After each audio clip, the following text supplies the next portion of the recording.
Nous aimons les habitants de Madagascar.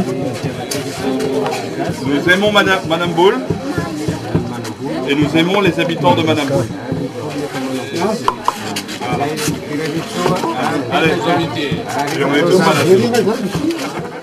Nahazo fitaovana fanadiovana rano fisotro madio miisa 3 mitety bidy 520 tapitrisa ariary mahery ny ponina any amin'ny fokontany Manambolo commune Amboditandroa district ny Toamasina Faro fanomezana avy tamin'ny fikambanana mpanao asa soa Lions Club a France miara-miasa amin'ny Lions Club Toamasina sy ny sampandrarany fahasalamam-bahoaka ao amin'ny district ny Toamasina Faro mahavoadio rano fisotro madio 200 litatra isan'andro ny iray amin'ireo fitaovan'ireo. Tsy mila fikarakarana manokana raha tsy any amin'ny fahenina taonany.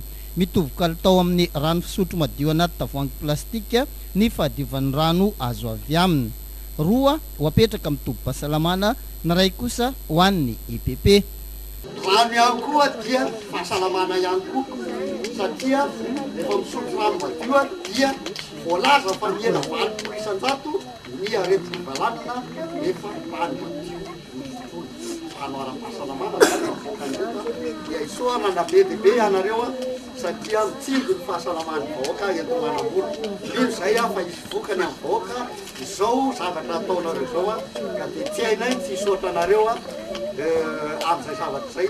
Ny anataonay zany dia misy koa zavatra tsy afa-misaraka indraindray dia ny jiro sy ny rano. Nanolotra ny fanomezana tany an-toerana ny faran'ny herinandro teny solotena ny Lions Club France. Nandray zany tamin'ny anaran'ny vahoaka ny ben'ny tanàna ny commune Amboditandroa Ravi Michel.